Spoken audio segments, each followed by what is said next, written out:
Hey, nada mi gente, ahora regresamos al famoso mueble, donde hablamos un poco del arte, la música, cultura y todo eso relacionado con la vida social. Y en este caso vamos a hablar de la vida social cubana. Hablamos un poco de cómo el turismo como industria allá en Cuba, que siempre ha sido una industria significativa, pero ahora ha crecido un poco más después que supuestamente se normalizaron de una forma u otra las relaciones diplomáticas entre los Estados Unidos y Cuba, antes de que subiera el jodido loco ese que tenemos de presidente ahora. Pero ahora algo muy interesante para ver cómo ligamos eso con la expresión del arte. Cuba siempre ha sido un exportador de arte, antes de la revolución y después, siempre. Tremendos grupos, artistas que salieron de allá, que radicaron aquí, artistas que estuvieron allá, que han visitado aquí, como Buenavista Social Club y un sinnúmero de otros más. Variedad de ritmos. Exactamente, Ibrahim Ferrer, todo eso. Entonces, siempre la exportación del talento en el área de la música siempre ha sido personas que son de una tez más oscura, que tal vez con las figuras que representan al Estado. Y eso se atribuye mucho en todos los lugares, que siempre la mayor expresión surge desde abajo para arriba en el arte.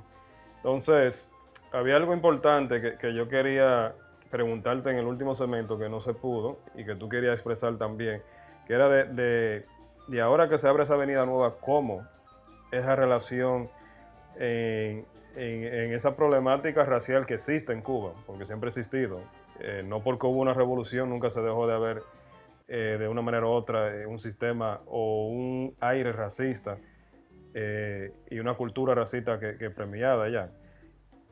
¿Cómo en la experiencia que tú tenías ya con el arte, cómo eso se ha manifestado, sobre todo en el canal de la industria del turismo, para nosotros entender un poco sobre esa dinámica? Well, in tourism in general, right? The way you get access to these jobs, to drive a taxi, to have a house that's in good enough shape to rent to people, and so forth, has usually been dependent upon getting money from people in the United States. And of course, because of the way history plays out, the people who came to the United States early and tend to be the providers of those resources tended to be lighter Cubans who were the benefactors of an earlier racial hierarchy in Cuban society, right? They had more resources to begin with. They were most likely to leave after the revolution. They came to the US, they get dollars, they send them here to their family, who also, for the most part, will be lighter people. Those people get access to these better paying tourist jobs. And so you see this sort of like recreation of a racial hierarchy by virtue of having access to those tourism related jobs. Yep. Um, that's real and that happens, you can't miss it on the streets of well, most of Cuba, certainly in Havana. You will see that hierarchy, right? And so racial inequality gets reproduced through that. Uh-huh. One of the areas, like you say, right, that we see this challenged or it doesn't necessarily play out that way, of course, is in music.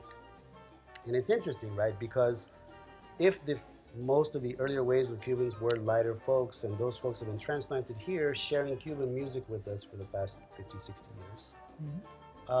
The imagery might be of a very sort of like fair skins, musicians and even dancers and so forth. Um, but if you sort of get back to, sort of the origins of the music and dances, all kinds of dances and all different strands of the music, um, you will see that that's not the case, right? Like a lot of this music gets made sort of on the working class areas of like, uh, you know, more racially diverse and even very dark skinned Cuban um, artists. Yeah.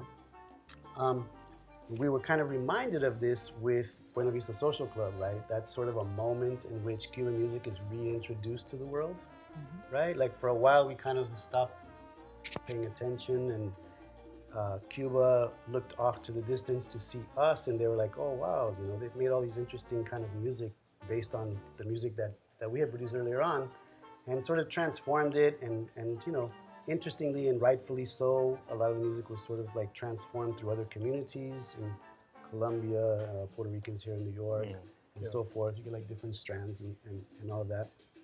And they were busy in Cuba kind of reinventing their own, coming up with things like timba and so forth.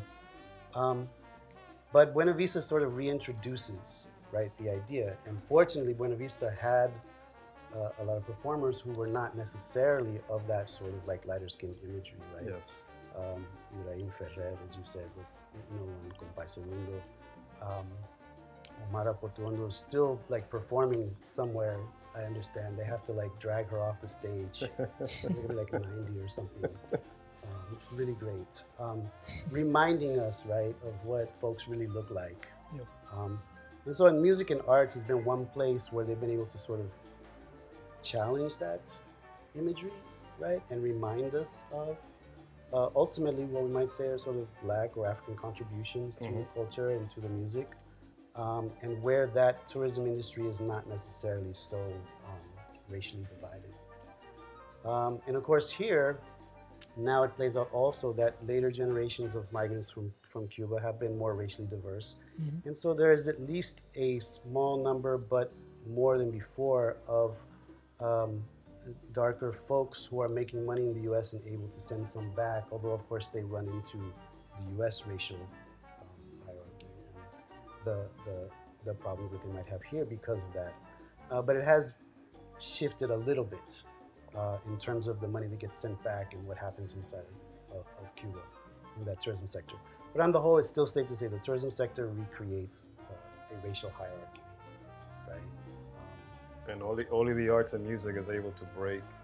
For the most part, is the only space, I think, that you really see any challenge to. It's really interesting. Yes, it really is. That the arts always finds a way to create this bridge through whether, I guess, the truth telling could be as truth and as real and as honest as it should be. Right. Right. By those who actually are part of the truth. Right. Not this, I don't want to call it whitewashing sense of who we are and what the arts that represent us should or should not be. Absolutely. Trillo, baila salsa. Yo bailo. Háblame de ese tiempo tuyo bailando en Las Vegas nightclub, Studio 84, Copacabana. Besides being Cuban, but what else attracted you to not only dancing salsa, but the fact that you now are passing on this knowledge of how to dance the music and how to dance and appreciate the music also for what it is, its origins, its African roots, and all of that, Caribbean, Afro-Caribbean roots. Sure. Talk to me a little bit about that. No, pero es importante que la gente sepa que yo no bailaba ni la, ¿cómo que le dice mi mamá? Mi mamá dice que yo no bailaba ni la brincadita. Y con este señor fue que yo aprendí a bailar salsa. Well, I mean, look, I think there's something very interesting that happens, right? That for a lot of us, I would like to write a book about this one day. And if I do get to write a book, there will be a chapter called We Were Hip Hop Before We Were Salsa. Okay. Right? Interesting. Wow. And that is to say that I think a lot of folks like me who, we are the children of folks who came from other countries, who still have some connection through our parents, through our grandparents, geographical connection. Sometimes we go home to visit and so forth. We look for ways to sort of like, indulge and learn. And I think that one of the things that struck me is that when I came to New York and I began to learn how to dance, was that there were a lot of folks who were like me, who actually grew up as sort of hip hop kids, right, in the late 70s and early 80s, who then came back around to salsa music when we finally decided we were comfortable enough to stop rejecting it, right, from our parents, like, oh, that's like, and get into it as a way of rediscovering like who we are and where we came from. So that's one thing that I think happens for a lot of kids, right, is we get to this moment, or young adults, I guess, is we get to this moment of like where we get comfortable enough that we don't have to be overtly rejecting our parents' stuff. We decide to sort of visit it, or we get some opportunity to take a class, or someone nice comes along and sort of shows us, and you get into it. Oftentimes it has to do with like, you know, your daily life. You meet someone who expects you to know how to dance, or sometimes it's because of a breakup and you have a lot of free time on your hands and you want to meet someone new. Eso me pasó a mí. Right. Eso me pasó True a mí. story. Right? That's a true story. And so there you are in a dance class with a bunch of other people who just went through a breakup, and it's like a cathartic moment. Terapéutico. esa vaina. It's like a club for those who Sí. who have heartbreak or something. Yes, it's alternative therapy, really. No, es verdad. Yeah. I mean, I walked into the studio one time here, and the guy basically said, "So what happened to you?" So for me, that's like a chapter, right? This idea that a lot of us come back around sort of later, right? When we get comfortable with exploring that. So I did, and ironically enough, I learned how to dance New York style salsa in Chicago. In Chicago. Yeah. So New York style salsa is now a global thing, right? It's exported everywhere. They have these congresses. They have teachers that travel all over the place, and people know there's this thing like New York style on tour. And basically what happened was I moved to Chicago. A former student of mine was also there, and her mother sort of said to us, you know, you guys need to like go do stuff, right, and get out and learn the city. So we looked up the internet. We found like a New York style salsa class. We thought, okay, we're in Chicago. There's a New York style salsa class. We should go. And we went, and all of a sudden, everybody was like, wow, you guys are from New York. You must be really good at this. And we looked at each other like, No, we're not. we're not, but if we want to keep our New York street cred, we need to get really good at this really fast. So before we knew it, we were participating. So you guys were faking it until you made it. We basically. We both, she ended up graduating from her graduate program, moving on to Florida via the Bronx. I came back here. All of the instructors we were learning from in Chicago now are famous people here in New York. Okay. It's really kind of like a broad movement, right? So I got into that, and what you learn is this. Salsa is a hybrid culture that gets life in New York, right? It's a New York thing. And so it's not just about being Cuban and having some connection to like the Cuban music that informs salsa. That's very true, right? There's this some earlier iterations of Cuban music that very much inform what salsa is. But it's not just that, right? Like people started doing great things with it and adding jazz and adding Puerto Rican versions of these hybridized kinds of musics and so forth. And then you had like Colombians, you had like Dominican guys. I mean, you know, Fania was directed by a Dominican guy. Well, Italian guy and a Dominican guy. We don't talk about the Italian guy too much because he's not nice. But Johnny Pacheco is sort of like super important to the whole project. Yeah, they attribute the name salsa to him as well. Yeah.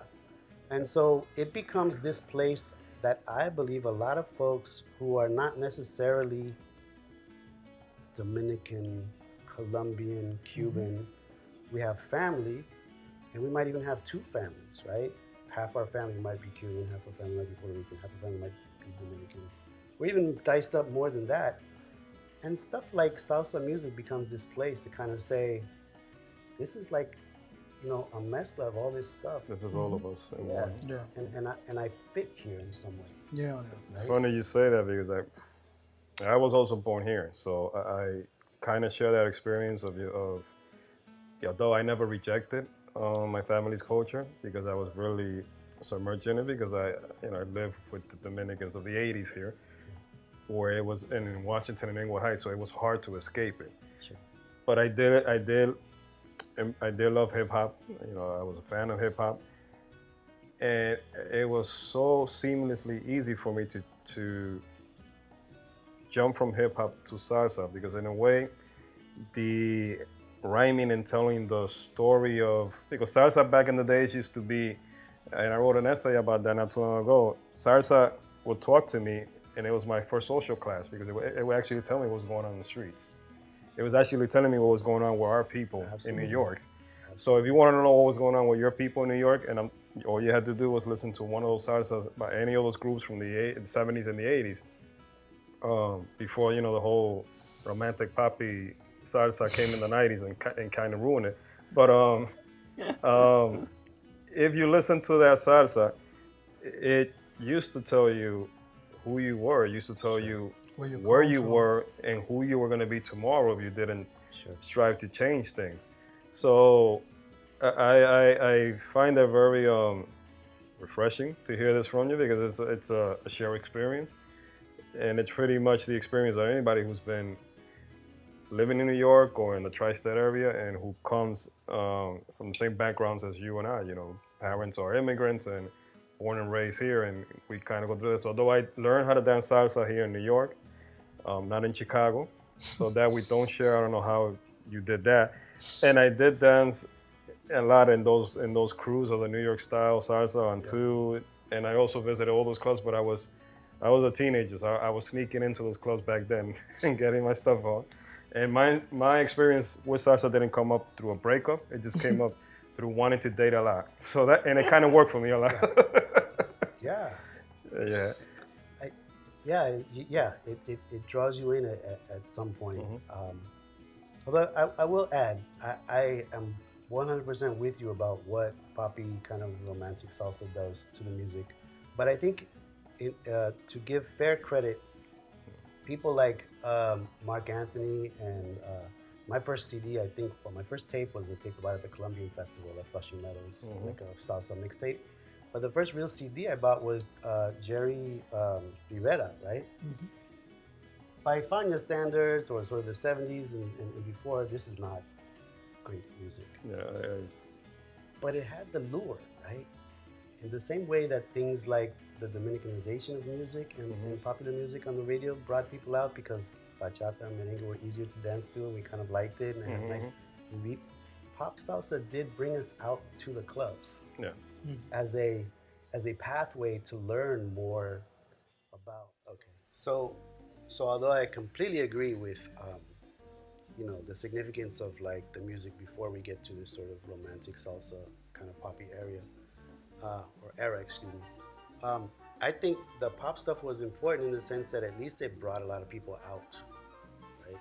We were talking about this the other night. I think that both romantic salsa, plus when more Dominican music becomes popular on the airwaves and in clubs, people liked the rhythms, right? And it was a little bit easier to dance to. It brought people out to the club to become, to put them in a place where they could begin to learn about older musics and so forth and the significance of it. And that's the place that I try to teach it from, right? I used to be very resistant. Oh, we're not going to have any of that in my class, right? No Mark Anthony. Everybody wants to hear Mark Anthony. I could deal with him at just Jerry Rivera. That really and that was my first CD, right? That drove me off the wall. Yeah.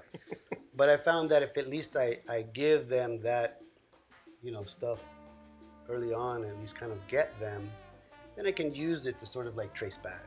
Yeah, no, I mean, that's actually what happened to me because I used to listen to the romantic salsa, but once I started to, dance with you and the group, the Mambo Kids and everything, I started to appreciate that old salsa, that, back to the Fania old days, or I don't know, there are so many great... The Mambo days before the Mambo Fania. days before, the Boogaloo, the Cha-Cha, you start to appreciate that. Even though it doesn't sound like materialized and all, clean, you can appreciate what they were about. Like you're saying, that rawness, that harshness, is sort of representative of what was happening. Yeah, particularly me. That's why I love Fania, because during the 80s I was 4, 5, 6 year old. That's all they heard in my house. Of course, they heard merengue too, and that's why I also love merengue as well. But salsa was the thing at my house, and Fania to this day is my preference over anything when I have to sit down and listen to music. And then when I grow up into those teenage years where I start going to these clubs during the 90s, and like you said, that's when everybody starts going out to dance because you have this popular music in the radio, and then you have the romantic salsa. But in the clubs, you would hear what was hot in the airways because that's part of the deal. But you would hear those old salsas from the 70s and the 80s, especially because during the 90s, there was a CD that came out called Salsa de los 70, Salsa de los 80, and they would just throw all those salsas out at you. So, Héctor Lavoe, Rubén Blades, all of that. Yeah. And that became part of what we embraced and loved and did in New York. I mean, the 90s was party. It was party city in New York back then. Yeah. So, By the way, to sort of loop it back around, there's something interesting to think about now as relationships with Cuba maybe start to open up. A lot of those Fania songs belong to or written by originally Cuban and likely, Afro-Cuban writers. Once the embargo happens, it kind of cuts off any capacity to make like a legal relationship that would allow them to be sort of acknowledged and paid correctly. So you'll see a lot of Fania songs that say, rights reserved as the author. That usually means it was a Cuban guy who wrote that song, but they had no relation, no political or legal relation to get him his royalties. Yeah. Bueno, Trillo, thank you so much. We enjoyed the salsa talk. And now we're just going to go out and dance and we'll leave everybody at home, okay? Señores, nos vemos en la próxima. Gracias.